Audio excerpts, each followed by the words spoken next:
Olá, amigos. Eu estou fazendo hoje um vídeo, e vocês veem que não é em formato de live, é porque é um assunto que eu acho que devo conversar com vocês com muita seriedade. É o Idle Screen da Fórmula Indy.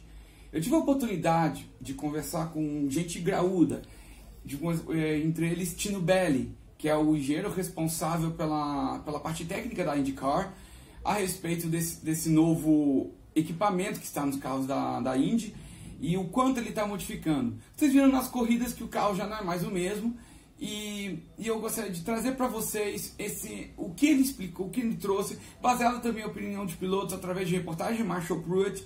E eu fiz todo um compilado a vocês explicando o que ele tem e o que ele causa no carro e as soluções para isso, tá bom? Vou trazer esse vídeo que pode ficar um pouco longo, mas vai ser muito explicativo para vocês o que é o Aeroscreen de verdade, o que ele causa nos carros. Mas antes disso, você que está vendo no YouTube, dá um tapa no like, já dá um tapa no inscrever no canal e ativa o sininho para ajudar. Você que está no Facebook, já segue a página, e você que está no Instagram, já segue o perfil no Instagram, tá? Estou sempre trazendo informações muito legais para vocês, daquele jeitinho que eu consigo explicar, que poucos conseguem, né? E eu vou trazer isso em primeira mão para vocês, tá bom? Bom, eu vou começar dando as características do Aeroscreen. O que o Aeroscreen tem diferente? Bom, a fonte que me passou, ela me contou que ele é um tipo um organismo vivo. Ele está em constante desenvolvimento. Eu diria até que na estreia no Texas, ele já estava na quarta ou na quinta geração dele. Ou seja, era completamente diferente do que estava nos treinos de Austin. E o de hoje é completamente diferente do que estava na estreia no Texas. Durante os vários estágios, se trabalhou inicialmente nos materiais, formato e ancoragem monocoque. Afinal de contas, ele é um dispositivo fixo. Tem que ser pensado nisso. E depois foi pensado em refrigeração, que não está aquelas coisas que sabemos bem, embaçamento e limpeza. Uma das coisas que foram colocadas é que ele já tem um sistema elétrico de desembaçamento, tá? E a colocação do monocoque já foi pensada, já foi até melhorada um pouquinho, pensando em melhorar um pouco a dinâmica do veículo como um todo.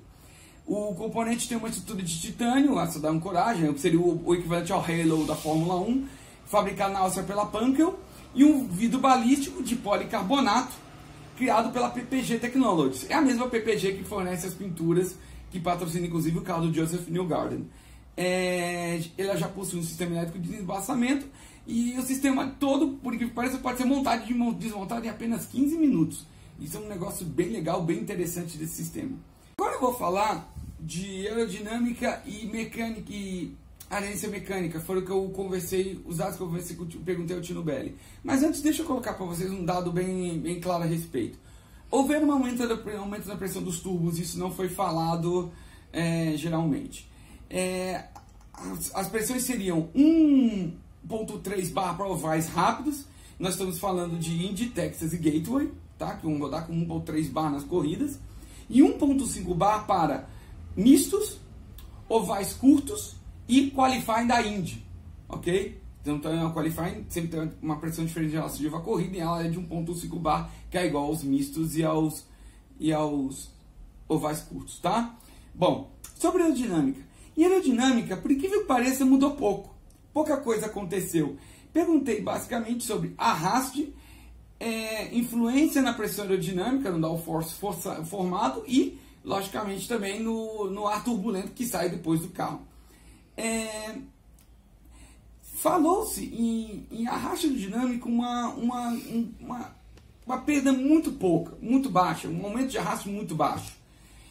Belli falou em torno de 0 em velocidade máxima. Belli falou em 0 em torno de mistos, e em torno de 1 milha, 2 milhas por hora a menos em ovais. Ou seja, diferenças muito pequenas, influência muito baixa na arraste aerodinâmica. Então, em matéria de velocidade, não houve muita diferença. Em matéria de influência na formação de downforce, ele falou a respeito de uma sombra. O que seria essa sombra? Aqui na imagem ao lado, você vai ter a silhueta dianteira do carro do Indy. Você vai ter ele, a subida do bico, a área onde está a cabeça do piloto e a estrutura atrás dele, o monocoque, né, vamos dizer, a Santo Antônio e o restante, tá? A instalação do Aeroscreen, que vocês podem ver na imagem agora, ele formou uma espécie de uma sombra. Essa sombra viria a dificultar a passagem de ar para trás do ar que chega na asa traseira. Ele me contou que em matéria de circuitos mistos não fez diferença. A diferença foi muito pouca porque nós temos 3 lâminas. Se você olhar a asa traseira, ela tem 3 lâminas que fazem o aumento do downforce na mesma área. Tá? Então, para ela não mudou muito. Mudou um pouco em circuitos ovais, né? No caso, o kit Super Speedway mudou um pouco. Esse sim nós sentimos a diferença. E no Texas, a diferença em entrada de curva era bem clara, tá? Era causada por causa disso. Em turbulência também, o aumento foi muito pequeno, porque é também causado pela história da sombra. Como você tem a sombra, você tem menos ar indo para trás. Então, se você tem menos ar indo para trás, você tem menos ar que forma turbulência, tá? Então, em matéria de turbulência, mudou muito pouco. Na verdade, até ele falou até uma pequena diminuição em circuitos ovais, o que vai tornar interessante as corridas nesse aspecto, né? Então, os carros vão conseguir andar melhor um atrás dos outros, né? A aderência mecânica foi a grande mudança que o Aeroscreen causou, por 2 simples motivos. Primeiro, que o Aeroscreen, um conjunto todo pesa em torno de 27 kg, e esses 27 kg foram instalados na parte dianteira do carro, tá? A outra mudança tem a ver com o centro de gravidade. Como eu vou explicar isso? Aqui na lateral, vocês vão ver agora a lateral de um carro, a silhueta lateral de perfil de um carro de Fórmula Indy, tá? Aí agora vocês vão ver a imagem dele com o Aeroscreen. Essa área que o Aeroscreen está colocando, ela vai acabar influenciando na silhueta. E se influencia na silhueta, ele vai aumentar o centro de gravidade. E o centro de gravidade aumentou em 27 milímetros comparado ao carro do ano passado. Parece pouca coisa, mas isso é o suficiente para mudar completamente a característica do carro, tá?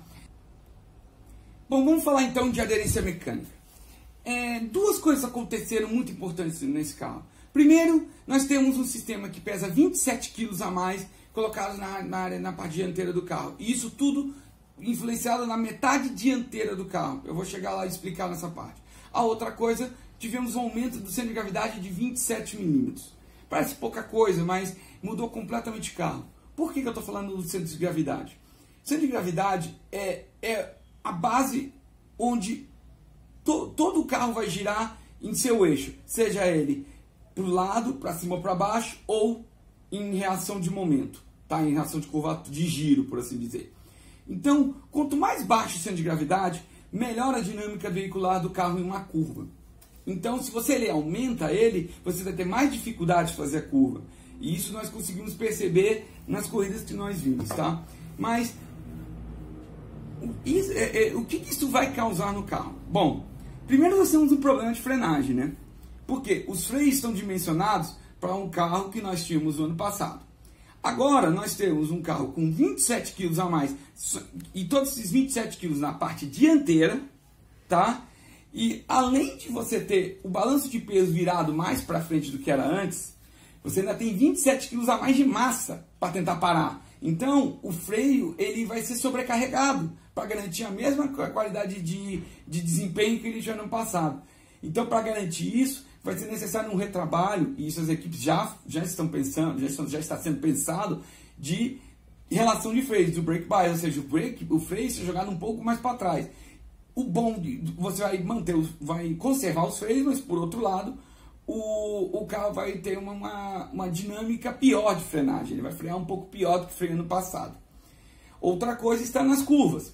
Como nós temos a mudança do centro de gravidade, a diferença de se fazer curva vai ser modificada. Uma outra coisa que os pilotos comentaram é a respeito da distribuição de peso. Você tinha um lastro que você pode mexer para trás e para frente de acordo com o que o piloto achar melhor, de acordo com a condução que o piloto tem. Esse lastro ele chega a um total de 0,8% do peso do carro. Só que com o Aeroscreen na frente, essa relação ela já acabou sendo batida e por muito. O peso, a porcentagem de peso que o Aeroscreen representa é em torno de 3,5% a mais. Então esses 0,8% foram batidos e por muito. Então, mesmo que você jogue toda a relação de peso para trás, ele ainda vai haver uma diferença relativa ao carro do ano passado. E isso está sendo um outro problema que está causando. O que eu vi nessas corridas que se passaram? Em circuitos mistos, eu até falei em Indianápolis, eu comentei isso aí, parece até que eles estão conduzindo um carro de estoque. Por que o carro de estoque? O carro de estoque é diferente do carro de Fórmula, você tem que frear tudo antes, entrar com o carro já freado e começar a acelerar apenas depois do apex, ou seja, depois do ponto que o carro encostou o raio da curva, da curvatura, por assim dizer. Ou seja, acelerar depois dessa saída. O carro de Fórmula permite que você freie durante a curva e comece a acelerar um pouco antes do carro de estoque. Por isso que é até aquela vantagem. O carro de Fórmula é um carro mais nervoso, mas traz essa vantagem. Porém, nessa nova configuração em Indianápolis, o que eu vi foi uma condução parecida com o carro de estoque. E por isso deixou os carros mais lentos. O que eu reparei tanto em Indianápolis quanto em Road America foi uma perda de 2 segundos por volta. Ah, mas Arcuri, o Indianápolis é uma pista melhor que o Road America. Pois é, o que acontece é que o Road America tem mais retas, então a tendência de aumento que ia ter diminui isso por causa das retas a mais, tá? E como eu falei, em matéria de arrasto aerodinâmica mudou zero em matéria de circuitos mistos. Então o que muda é mesmo na condução da curva. Como o Indianápolis lá tem mais curvas que o Road America, mais tempos em curvas que o Road America, mais porcentagem de pista em curva que o Road America, então essa diferença acabou sendo diminuída proporcionalmente, mas os 2 segundos foram permanecidos, tá? E em ovais eu percebi uma melhora de Iowa relativa a Texas, principalmente nessa brincadeira de mudar o que o carro pode fazer, mudar no acerto, tentar melhorar, tentar deixar ele mais otimizado possível para esse sistema, esse peso e sistema que nós estamos tendo hoje. Isso é uma coisa que o Belli comentou que poderia ser mudado. O primeiro a conseguir fazer isso foi a Ganassi, mas hoje as outras equipes já estão conseguindo atingir um desempenho satisfatório a respeito. Solução. Bom, temos uma solução para isso. Na verdade, temos 2 soluções a isso. Só que uma é complicada e a outra é mais imediata. Eu vou comentar as duas. A primeira solução ela é legal, mas ela tem um motivo político por isso. Qual é a primeira solução? Fazer um chassi completamente novo.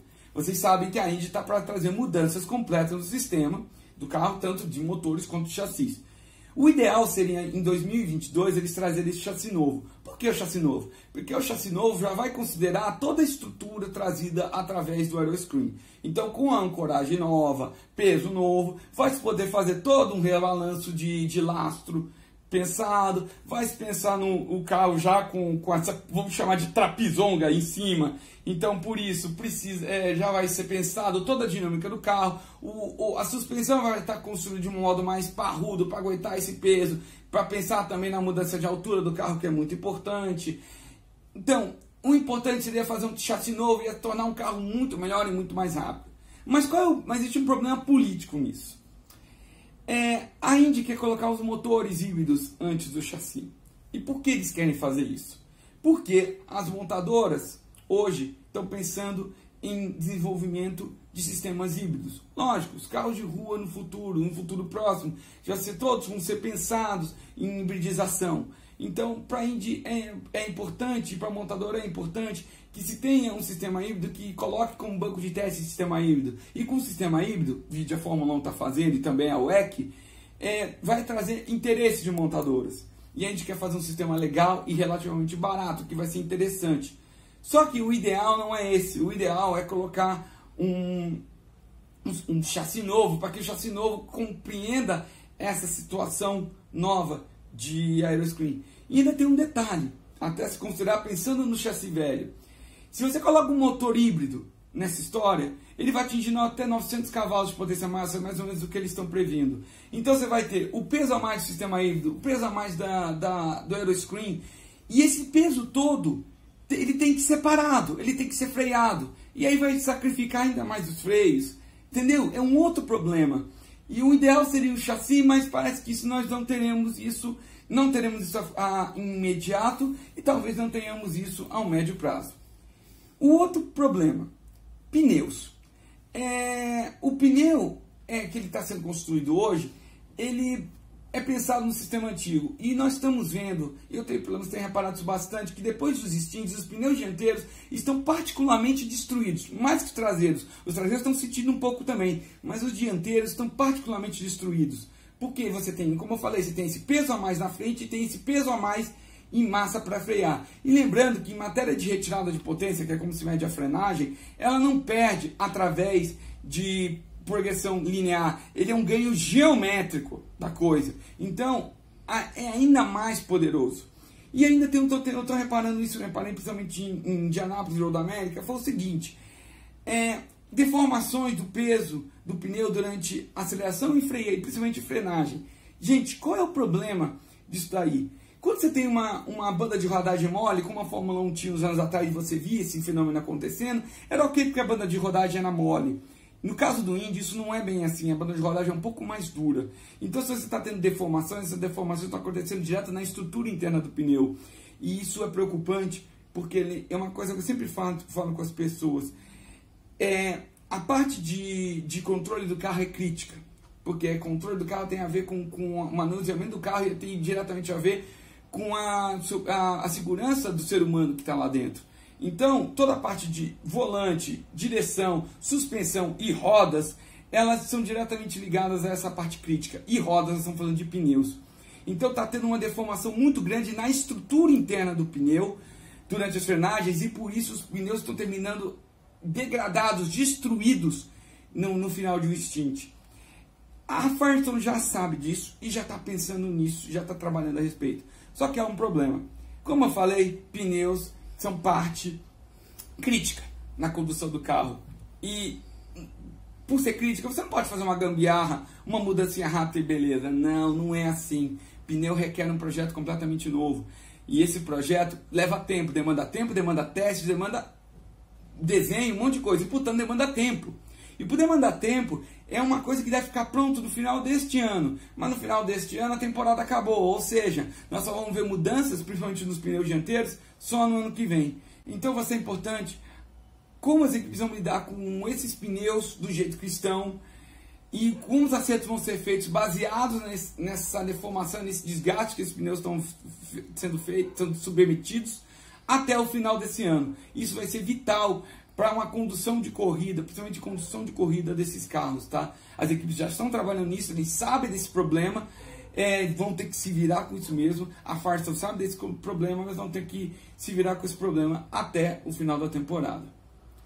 Bom, espero que tenham gostado. Eu tentei trazer isso baseado em informações que eu vi de reportagens americanas, em base no que o Tino Belli me trouxe, e eu estou trazendo para você em primeira mão, porque nenhum veículo nacional teve contato com ele e conversou com ele nesse tipo de assunto,